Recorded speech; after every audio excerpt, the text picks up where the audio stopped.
Before we get started, our legal department, also known as Vibes and a Google Doc, insists that we say this episode may cause side effects like confronting your own leadership flaws, yelling same while wearing AirPods in a grocery store, or spontaneously quitting a committee.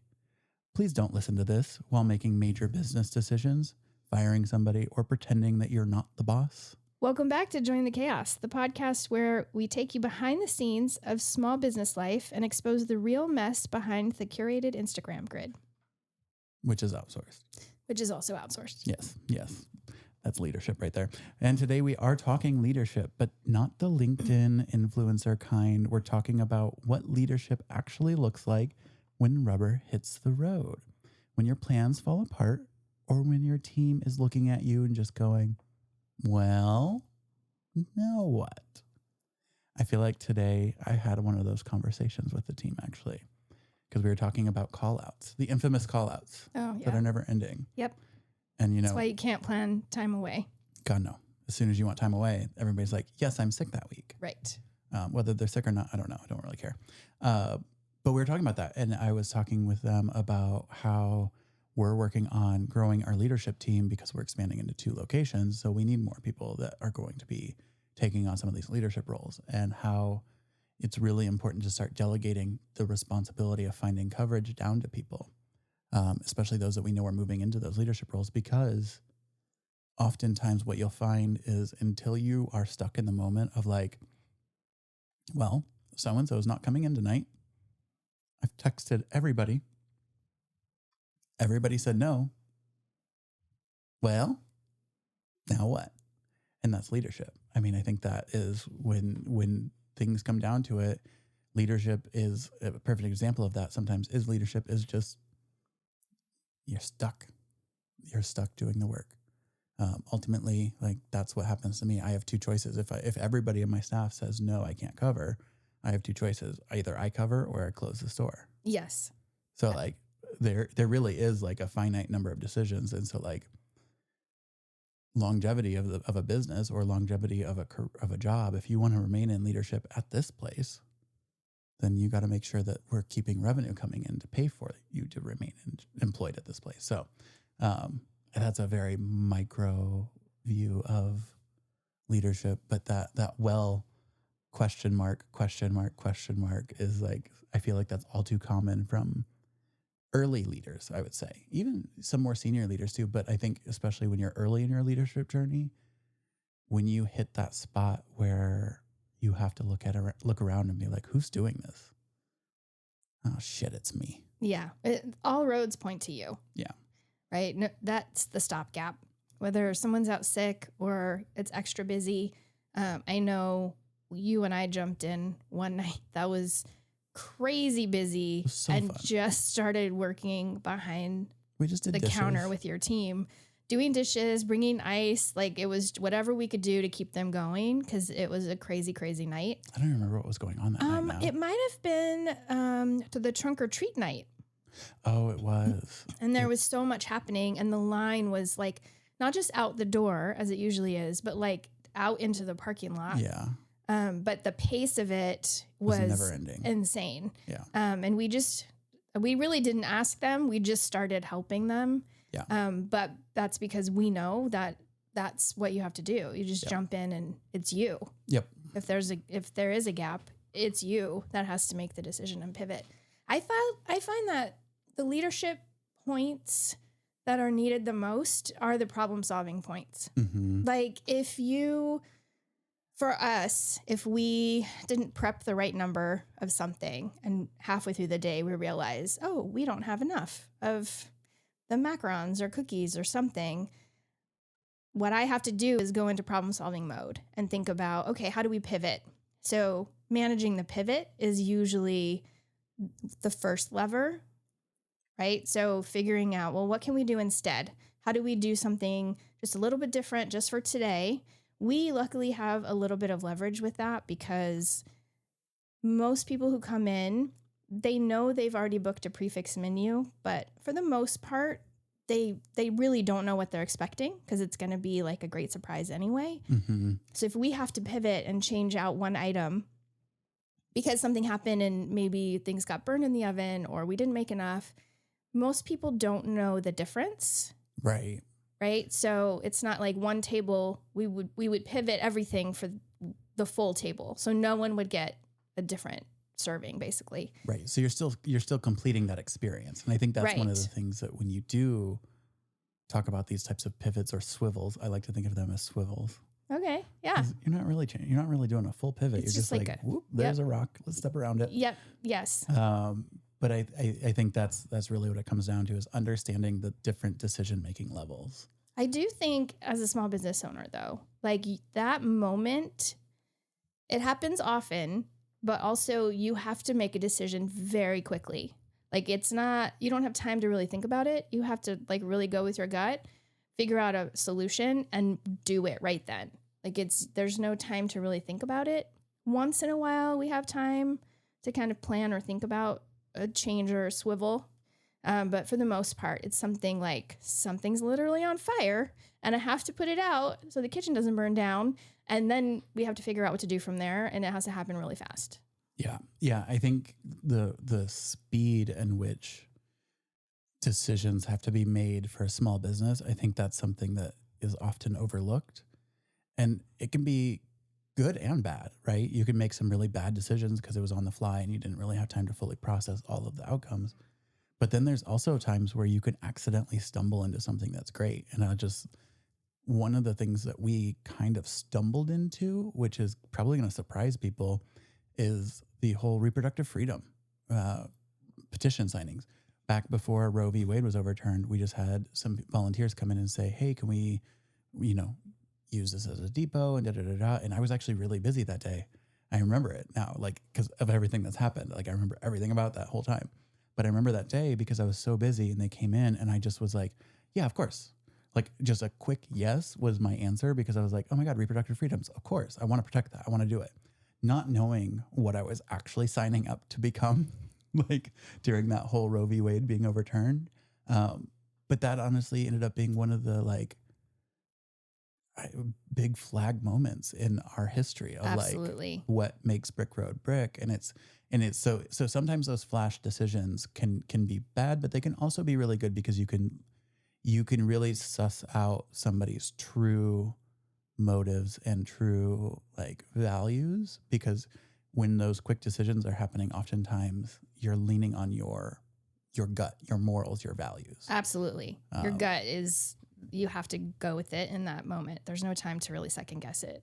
Yeah. And so like those are moments where it's like the immediate decision that sparked all of that was so minor. Like they just wanted to leave a little bin in the back and like have people pick up petitions, drop them off, all that stuff. But what unfolded was obviously Roe v. Wade being overturned, and there just becoming a movement to try to get it on the ballot that year. Ultimately, we didn't end up getting it on the ballot that year. We just passed it with Prop 139 here in Arizona, but that led to some of the most insane sales weeks for Brick Road. And it was like, there was literally at points where we were like, no, really, just come, sign, and go. Don't buy. Yeah. Like, you don't have to buy a drink. Please don't. And it was very like not out of nowhere, obviously, but there was no sheer volume of people that showed up in that period of time was just crazy. Yeah. I mean, right now we do between 200 to 350, 400 people a day, depending on the day of the week. And that's the 450 range is typically on the weekends. During those like 2 weeks that we had to collect signatures, we were doing 600 plus customers a day. Like, and those are just the people buying. And it was about every day, right? It was every day. Yeah. For like 2 weeks.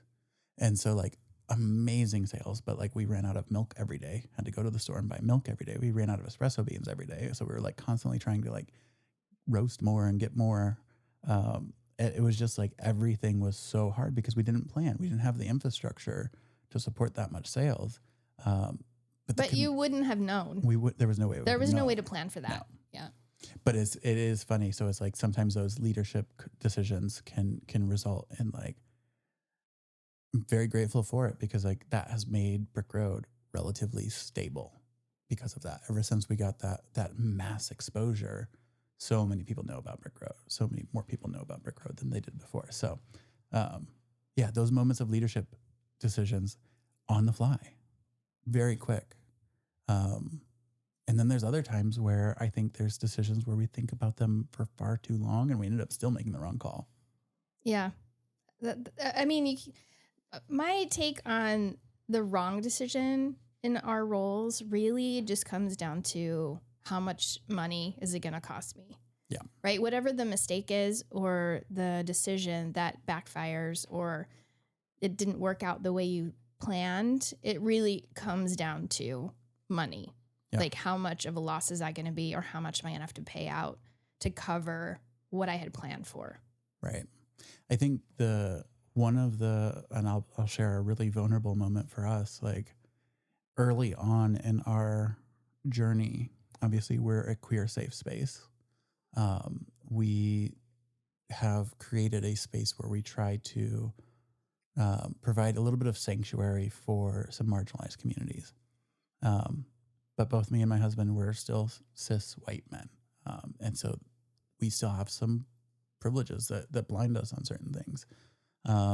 And the decision was, and I'll start with the decision. The decision was ultimately we partnered with the local police department to try to do a community conversation. That's how we had intended it to be, because we knew there was work to be done between the policing community and our communities that we represented. And we had thought, okay, well, maybe there's a way that we can try to structure this conversation to give our community a safe space to kind of start that conversation, share their stories, share their dialogue, humanize, our community. Where it went completely sideways is before we had the final, agreed upon how we were going to put it out to the community and invite people in for the conversation. The police department actually shared, hey, come have coffee with a cop. Like it was this big old celebration. And that immediately blew up on us because clearly, even with my privilege, I understood coffee with a cop was not a thing I was trying to do. I was trying to facilitate a transaction, a conversation between the community and this part of society. But that messaging got out there, and once that was out there, it was very clear it wasn't going to happen. And I think the negative obviously is we did lose some customers because of it. They felt betrayed. I acknowledge those feelings, and I deeply apologize. That was never my intent, but that was the impact of what we did, and I get that. I do think it led to some good conversations with the local police department, and it really allowed me to kind of continue some of those conversations in a more protective way of the community, to really kind of isolate maybe some of the trauma that the community alerted me that would bringing them into our space, but also allowing me to still share stories that have been shared with me with them, to try to humanize our community and really change the dialogue and really change that support. And there's a lot of work to still be done. We are nowhere near having that whole thing solved, but that was one of those examples, I think, of a leadership decision where I made it and I own it. We clearly made that decision. We canceled it before it happened. Again, we listened, we heard, we responded. But those are some of the decisions where it's yeah, of course the PR move is to not talk about that anymore, right? It's 2.5 years old. Why are we talking about it? But I think that's one of those things where it still kind of lives with me to today, of really thinking through some of those decisions. And when I get into moments where I have to make a quick decision now, I will definitely slow down a little bit more. Not so much, but I slow everything down, but I'll slow down a little bit more to start to think about the impacts that it might have that I didn't think about because of my privilege that I carry. Well, I think it is and that is related to like the community that you're supporting. If it's a decision that might impact the community, you take a minute and try to think through how that's going to affect people. Yeah. But if it's just, oh, we ran out of 5 things and we're going to just take it off the menu now, or, that's a different situation. 100%. Yeah. Yeah. How do you feel that your leadership has changed since you left corporate? So I'm a Libra, AKA I'm indecisive as fuck. Like my least favorite question is, what do you want for dinner? Like I hate it. I just don't want to do it. Don't make me think about it. So I was indecisive. I was oftentimes, I think I had some of that trauma still where I felt like I had to be told it was okay to do something. And that's changed. That's gone. Now I'm just like, I'm doing it. Like it needs to get done. I'm going to do it. So it's the way in which I can enter into a decision with more authority. Nobody gave it to me. And I think that's probably one of the biggest learnings I had was like, whether you own your own business, you work for somebody else or anything, like if you're approaching any situation, you're like, well, this needs to get done. I know why I'm doing it and I know why it needs to get done. So I'm just going to do it. That's leadership. And I think I struggled with that a lot more in my corporate life than I do now. Because again, now I've at least had the lived experience of like, well, shit, if I don't do it, literally nobody else will. Yeah. Well, I do think being in a corporate leadership role, you do have to think about the politics of that decision or what you're doing. More obviously, we don't have to worry about that now, right? Like, except when Haley gets upset with me. No, I'm just saying, like within our companies, right? It's different with the external forces and external politics and, how people view the business. But internally, I don't have to worry about my decision, ruffling feathers. There's no guidelines. It's just me figuring it out. Usually Haley and I figuring it out. So that is different because there are guidelines in a corporate leadership role and norms that you have to follow, right? Chain of command or getting approvals or not pissing off somebody. But I do think my role in corporate leadership was much more of a shield. I viewed my position more of a shield to my team to take the hits that were coming down from above and let them do their job and not worry them with, the political side of it. Or I know specifically there was a time where I took the terrible performance rating because I refused to pass it down to my team when, a new leader came in, changed the rules altogether, and then said, well, your whole team is underperforming, and which was absolute bullshit. I said, no, I will not do it. So I took the hit for it and then had to explain myself when I am applying for other roles. Right. But now it's not being a shield. It's really being more of the driving force of what we're doing. But I'm still always thinking of the impact to the team, making sure like the decisions I make will bring customers in so I can pay my team, right? That's always like, when we get down to it, that's the goal, is to be able to pay the people that work for me. Yep. So there's still a bit of the shield, but it's different. It's different than it was in the corporate world. Yeah. And I think too, even going back to a little bit what you said about like, yeah, we drive business and sometimes leadership is us not being there because we're out doing other things. A lot of times. Like we are out connecting with the community. And I think one of the things I struggled with very early on was how I communicate that to the team. Because a lot of the team saw me not there and were like, well, Gabe never works. Not realizing that it's like, well, I'm volunteering here and I'm volunteering there and I'm volunteering there and I'm doing this and I'm doing that. So that way everybody in the city knows what Brick Road is and knows where it's at. So like I'm out there literally being like a plague descending on the city. And that was an intentional strategy I took. But I learned very, very early on that like by not communicating the why, I was failing in my leadership on that aspect because I wasn't, if they don't have faith that I'm doing the work to support them, then I'm not properly leading them, is one of the things that I learned. And I think it's an easy thing to overcome. It was very easy to overcome. It really turned into just communication, right? Yeah. Explaining what I'm doing and why I'm doing, and being able to, with time, I've been able to draw the through line, right? They've been able to see the impacts of what I do. I think, well, going back to the Roe v. Wade thing, that's kind of the perfect thing. Like me getting involved in politics and leaning into my values and trying to create a space where I can impact change in the community. The team sees that. They see how that resonates with the community, and they see how that resonates with more foot traffic, and they see how it resonates with more tips. And so that through line is clear as day now. And so that has been super helpful to make sure that that's there. So I think anytime we talk about leadership, it's so multifaceted, because we have to think about like the what, the why, and the how. Like, what are we doing? Why are we doing it? And how are we communicating it? Kind of like how I look at that now. So, All right. Well, that's very corporate. I know, right? Synergy between those three, though. Ew. No, I'm really bad at the communication side of it. I don't think it's, one, it's definitely not intentional. No.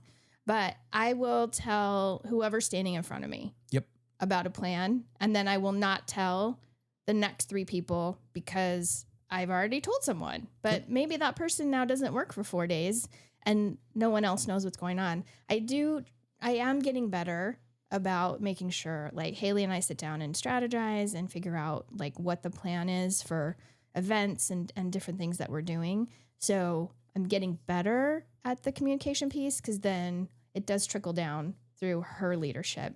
Have you thought about doing like a weekly update, like what we do? I have. It's just on the list. I mean, it's literally, I started it with just by using chat, and just would like write out all my bullets of like things I need to communicate. And like, it was just a 1-pager. Yeah. And like, that's been transformative in like how the communication goes across. Because anytime I get that random squirrel, I now know to just like write it on this one document, and then I print it out once a week. Well, I think I'll put that on my April to-dos. Is it? Starts tomorrow. April's usually our slowest month of the whole year, which is just brutal. So we should have some downtime to do some new operational things. And then, if anybody's local, where do they book a reservation for April? Since there's availability. Absolutely. You can book online. There's lots of open reservation spaces at drinkmetearoom.com. It's our Alice in Wonderland theme for April. And the one thing we have to take advantage of is we're literally talking into the void. Yes. There may be only 10 people that listen, but that's 10 people. Yeah. Well, also, I think earlier we were talking about, thank you to the 10. Yes. We were talking about earlier as well, people who will meet me and say, oh, I've always wanted to come. I just haven't gotten around to it. And I'm thinking, well, now's the time, because I can't guarantee. For a limited time only. Yeah. I don't know how long that time will be. So if you could do it sooner rather than later, that would be great. I think, well, let's dive into that. What does that leadership look like, and that decision making? Let's like rubber hitting the road on that one.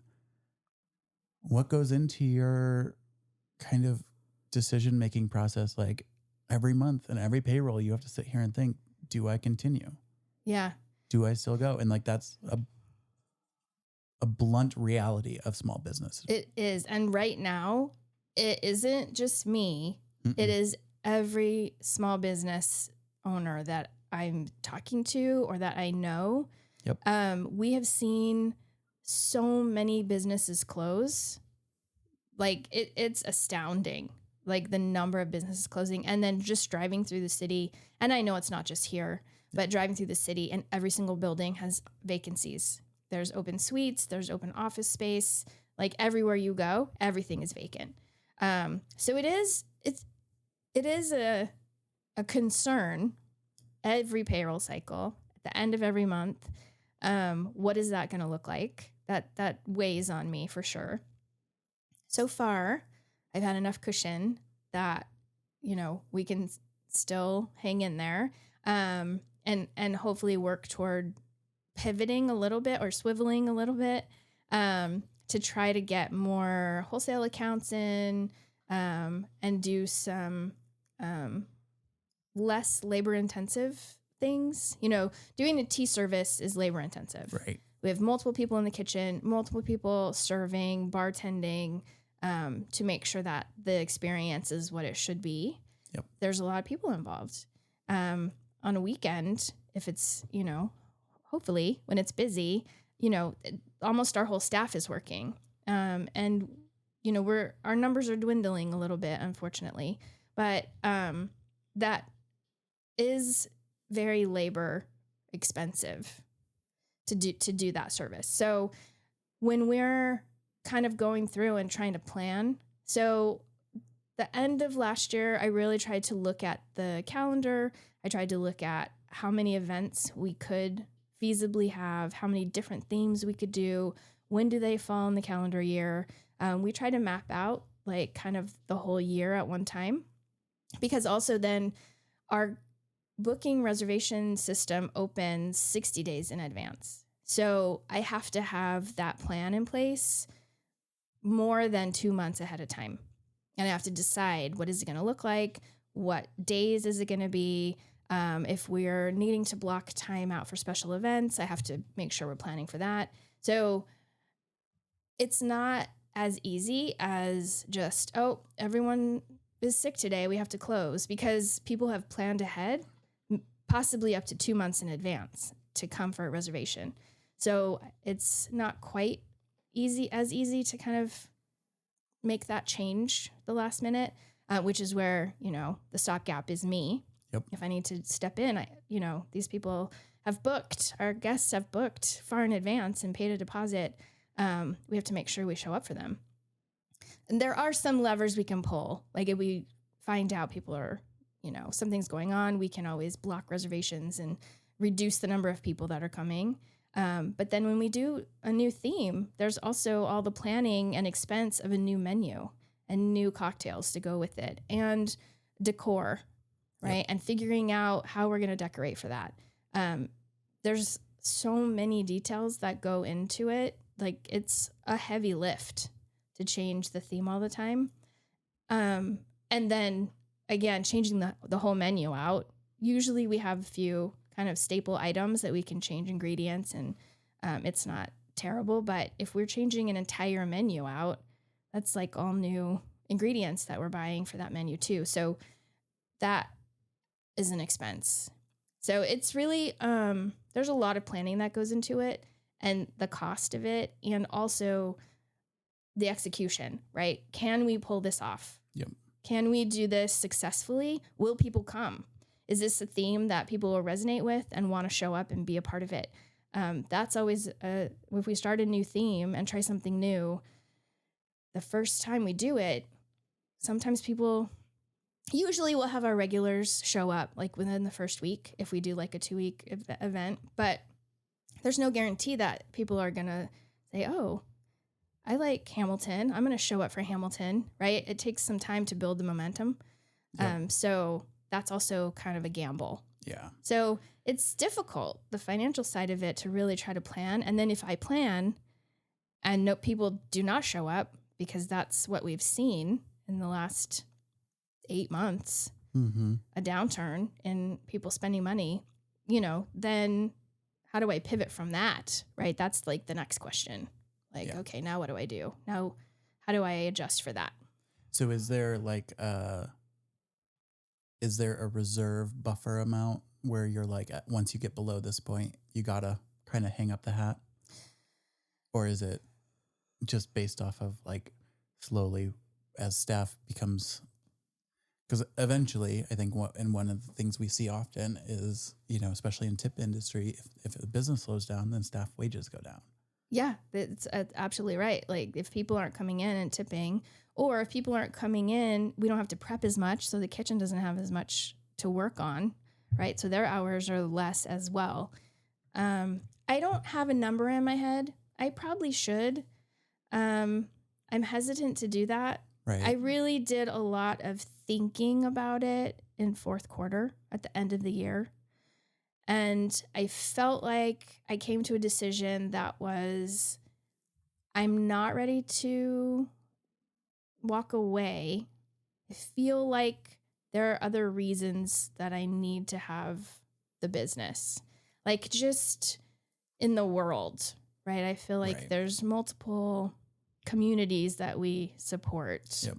And in my heart, like I'm not ready to do that. And luckily I have some personal reserves that if I need to put some more money in to see if I need to bridge the gap for a little bit, I feel like I can do that. Yep. So right now I'm not making that decision yet, but it can only last so long. Right. Right. If things don't turn around, 0 is a hard number. it is a hard number. And if people, if my team can't pay their rent because we don't have customers coming in, that's difficult. Yeah. And it makes complete sense when they have to leave because they need to find a job that pays more money. Yeah. I think that's the hardest is when you get to that point, because then when you have people leaving where it's like, the only reason why they're leaving is because of that. And it's like, you want to just be like, well, I'll pay you more. But then you're just expediting your journey to 0 unless something dramatically changes. So Right. I think it's so hard when it gets to that point. And I think, thank you for sharing, because I think there's so many businesses that are experiencing that right now. And I think we are seeing a little bit of it here locally. We're seeing people trying to support more values aligned businesses. And I hope we continue to see that. And I get worried when I keep seeing the closures. So every day there's a new one. Yeah, we've talked about this too. So the closures that we obviously kind of watch very closely are food establishments, like restaurant chains, local restaurant chains, coffee shops, right? And I'm really in the middle of it because on one side I think, okay, there's opportunity, right? Because another location has closed and there's a need in the market still. So there's opportunity on one side, but then the other side is like, okay, this is also very terrifying because all of these companies keep closing. And the ones that I've seen also will be like, they have 3 locations in the Valley and overnight they close all 3. And that's happened so many times in the last few months. It's really like shocking how many times we've seen that happen. Not just a one-off, although the one-off ones also, there's a lot of people that are having to close as well. But yeah, the overnight 3 locations at a time is kind of shocking. Right. So that seems very scary. Like if they couldn't do it, how can I do it? But then at the same time, I think, okay, but for people with food allergies, I need to hang in there. My community, the vegan people, still need a place for a fun birthday event, or, drag bingo needs a space. And so I see it also as opportunity, but I'm always like going back and forth between those 2 things. Right. Yeah, I think that is some of what that, I feel, trying to figure out how to say this. I feel like what is often not spoken about from a business owner's perspective is these struggled conversations. Like, how do we evaluate that? And like, how do we reconcile with like our overwhelming desire of like, no, I'm absolutely dead set in my way that this community, Tempe, Arizona, Phoenix in general, needs a visibly queer coffee shop. And like, I think I would probably keep going until like the money is at 0 because like of that just firm belief. So I mean, there is some emotion that goes behind it, that's for sure. Yeah, it's your baby. It is. But it's less, for me, it's less about pride. It's more of, well, funny. Gay pride. Sorry, I made a joke. It's less about the pride of like what I do and what I've done. It's more about like, even if there's only 5 people coming to my shop every day, if those 5 people need that space, I want to keep that space for them. Mm-hmm. And so I think that's really hard to like really reconcile. Cause like, I know what capitalism wants me to decide. I know how to think and make the decisions like capitalism would expect. But capitalism doesn't take into effect the human aspect of so much. And I feel like that's one of the areas that like it's really tough because when you see it, I think the perfect way to say to kind of illustrate this is you see it with corporate layoffs, right? Corporations are going to lay off people. They're going to look at the money. They're going to say the decision is to lay people off. Just makes sense, right? That's what capitalism says to do. Whereas a small business owner is going to go, this is my neighbor. This is my, friend's kid.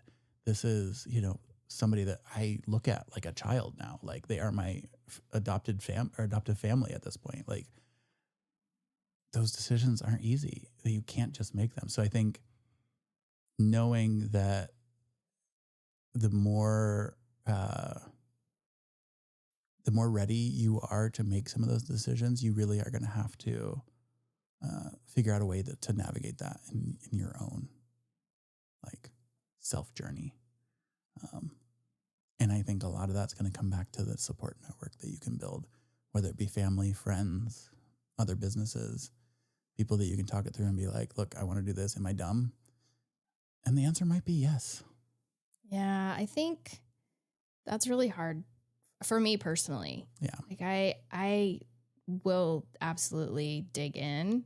Stubborn. Oh, so stubborn. Yeah. Like I think we were probably built to be small business owners, right? So. Like we are relentless. I think relentless is a good word because a lot of people, I think, don't have the grit for it. Yep.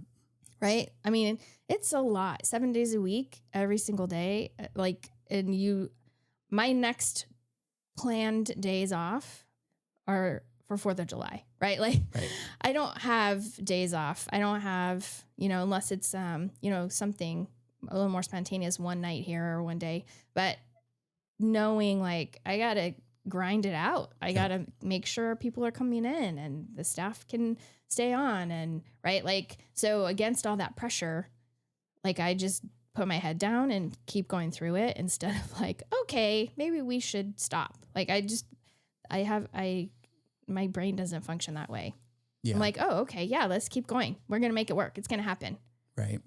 What about the decisions? So let's pivot away from doom and gloom. Or swivel. Because let's look at some other aspects of decision making and leadership when it comes to running a business. We kind of alluded to this. We've talked about it, but like, when do you how do you decide when to speak up as a business and when to use your voice and when not to? Like, what's that decision making process look like for you? That's a good question. I don't know how to answer that.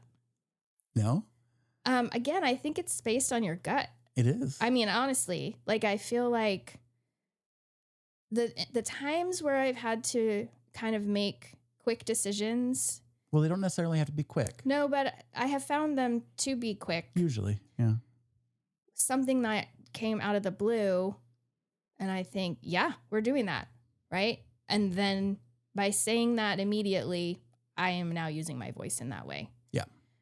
Like I really, I don't think I really have had any instances where I've really had to think about it, where I really like, should I speak up? Should I not? Like it just comes out. Yeah. I think that's very much how we started with Brick. We were very much like, yeah, we're going to say it. I think where we're at now is we do put a little bit of, I don't want to say a review cycle or like a pause on it. We slow down some of those decision-making things a little bit more because we have experienced threats of violence. And so one of the biggest things that I always have to think about is, if I say this, is there a chance that this could cause harm to my community in that way? Right. So I know it's not necessarily do I believe in saying it? Because usually it's like, no, I just want to get on a mountain and yell it from the rooftop and like just scream it into the void. But the times where we've maybe taken a little bit more of a reserved approach for how we make our statements, it's typically because we either have received threats or we've been made aware of a rise in pushback or something like that. One of the big ones is we saw a lot of fallout from businesses that came out very vocally in support of Palestine. We saw tenants that were just basically like their landlords looked for any reason to give them a boot. And it was terrifying. And so that was one of those moments where we did a little bit more of a quiet support. We supported the people doing the work. We supported in other ways. We didn't make a public statement necessarily because I knew the impact of if something like that were to blow back on us, then now I have 15 people that are without jobs. Yeah. And so like, and I would have all of these people without a space for the community.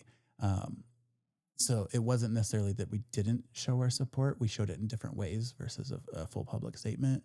But that was probably the most recent example of us not just being like, rah, from the rooftop.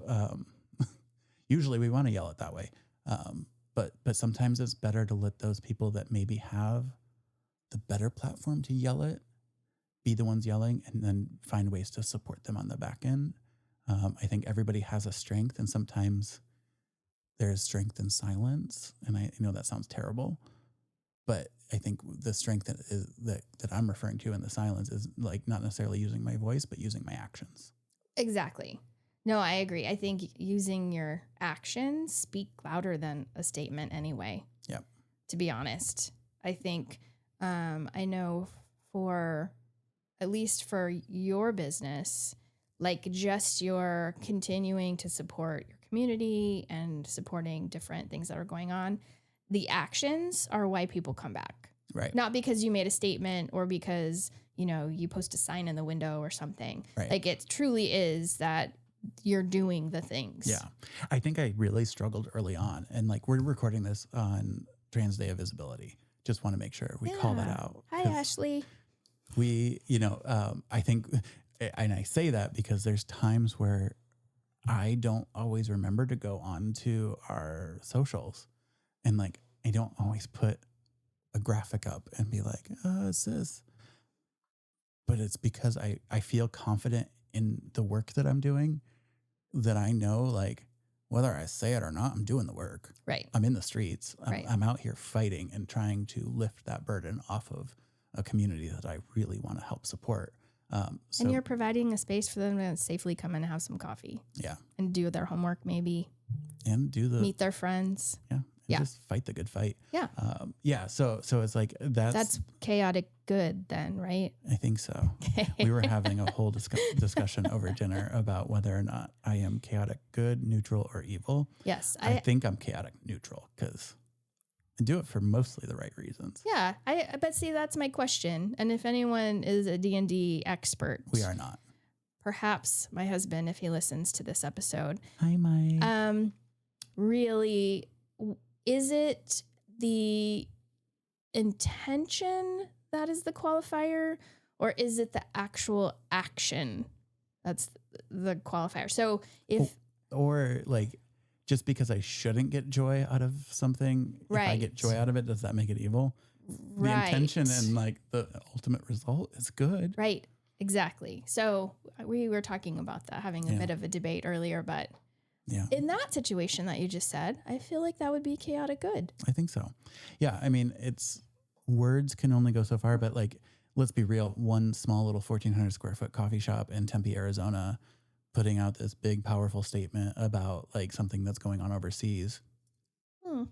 It's not going to have the same impact as empowering 30 or 50 people to go out and really make a wave, make a statement, do the work, show up. Like, so that's how I always look at things. But people see the work you're doing every day. Yeah. Like, I feel like, if I'm not mistaken, there were two events this weekend. Yes. I know we talked about accolades on the last episode too, but this weekend it was back-to-back awards for literally just the work you do every day. Yeah. Supporting the groups that are recognizing you for that. Yeah.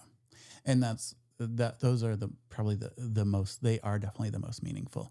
Because let's be honest, I've nominated myself for so many like Phoenix Business Yeah. Journal, Small Business. Hey, Marketing. we won. Yeah, that's marketing. Yeah.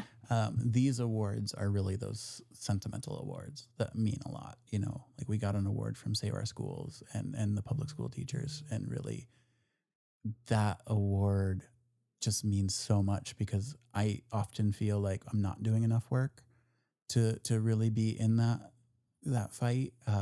But that reminds me that like, no. Sometimes doing the work is literally just helping organize and free space or providing coffee to a launch or to a PTA or something like that.